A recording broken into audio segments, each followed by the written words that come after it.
പലപ്പോഴും പേരൻസ് ഞങ്ങളുടെ റൂമിൽ വന്ന് പറയുന്നൊരു കാര്യമാണ്, എൻ്റെ കുട്ടി സ്ക്രീനിൽ നിന്ന് കുറേ വേർഡ്സ് പിക്ക് ചെയ്തു, കുറേ വൊക്കാബുലറി കൂടി, അപ്പം സ്ക്രീൻ ടൈം എന്തിനാണ് റിഡ്യൂസ് ചെയ്യണത് അല്ലെങ്കിൽ എന്തിനാണ് മിനിമൈസ് ചെയ്യണത്, അത് കുട്ടികൾക്ക് ബെനിഫിഷ്യൽ അല്ലേന്ന്. നമ്മൾ മനസ്സിലാക്കേണ്ട ഒരു കാര്യം എന്ന് പറയുന്നിടത്ത്, സ്ക്രീൻ ടൈമിൽ കുട്ടി ഒരു പാസീവ് ലിസണർ മാത്രമാണ്. കുട്ടികൾ കുറേ വേർഡ്സ് കേൾക്കും, കുറേ ഫ്രേസസ് കേൾക്കും, അല്ലെങ്കിൽ കുറേ റൈംസ് കേൾക്കും. എന്നിട്ട് ഈ പിക്ക് ചെയ്ത വേർഡ്സൊക്കെ കറക്റ്റ് കോണ്ടെക്സ്റ്റിലും കുട്ടികൾ യൂസ് ചെയ്യുമായിരിക്കും. പക്ഷേ കുട്ടികൾക്ക് ആ വേർഡ്സിൻ്റെ മീനിങ്ങോ അല്ലെങ്കിൽ ഡീപ്പർ അണ്ടർസ്റ്റാൻഡിങ്ങോ ഉണ്ടാവണമെന്ന് ഒരു നിർബന്ധമില്ല.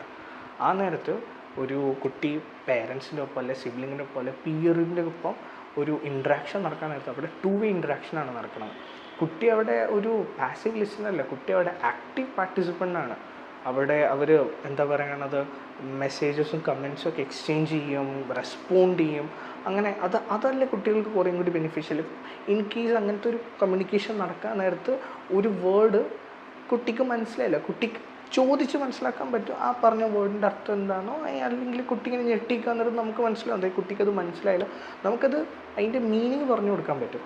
അപ്പം ഒരു 2-way കമ്മ്യൂണിക്കേഷനാണ് അവിടെ നടക്കുന്നത്. അപ്പോൾ കുട്ടികൾക്ക് കേട്ട കാര്യങ്ങൾ മനസ്സിലാക്കാൻ പറ്റും, അത് കുറച്ചും കൂടി കുട്ടികളുടെ മനസ്സിൽ റിട്ടൈൻ ചെയ്ത് കിടക്കുകയും ചെയ്യും. പിന്നെ ഈ 2-way കമ്മ്യൂണിക്കേഷൻ വഴി കുട്ടികൾക്ക് എന്താ പറയുക, കുറേ നോൺ വെർബൽ ക്യൂസ് കുട്ടികൾക്ക് മനസ്സിലാവും, സോഷ്യൽ നോംസ് ഒക്കെ മനസ്സിലാവും, പ്രാഗ്മാറ്റിക് സ്കിൽസ് കുറച്ച് കണ്ട് ബെറ്റർ ആവും, ഇമോഷൻസ് കുട്ടികൾക്ക് കുറേയൊക്കെ ഫേസ് കണ്ട് ഇമോഷൻസ് റീഡ് ചെയ്യാൻ കുട്ടികൾക്ക് കുറേയൊക്കെ പറ്റും. ഇതൊന്നും സ്ക്രീൻ സെറ്റിങ്ങിലൂടെ കുട്ടികൾക്ക് കിട്ടണമെന്ന് നിർബന്ധമില്ല. പിന്നെ പല പീഡിയാട്രിക് റിസർച്ച് പ്രകാരം പറയണത് ഒരു 2-way ഇൻട്രാക്ഷനിൽ അല്ലെങ്കിൽ പേരൻറ്റുമായിട്ടോ അല്ലെങ്കിൽ സിബ്ലിംഗ് അല്ലെങ്കിൽ പിയേഴ്സുമായിട്ടുള്ള ഇൻട്രാക്ഷനിൽ കുട്ടികൾ വേർഡ്സ് കൂടുതൽ പിക്ക് ചെയ്യും, അതിൽ ഡീപ്പർ അണ്ടർസ്റ്റാൻഡിങ് കുട്ടികൾക്ക് മനസ്സിലാവും. അപ്പോൾ കുട്ടികളുടെ മനസ്സിലത് കുറേ നാൾ റീറ്റെയിൻ ചെയ്ത് കിടക്കാനും പറ്റും.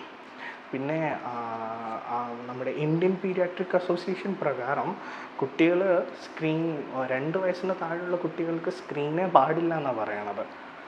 അവർക്ക് എന്താ പറയുക, റിലേറ്റീവ്സുമായിട്ട്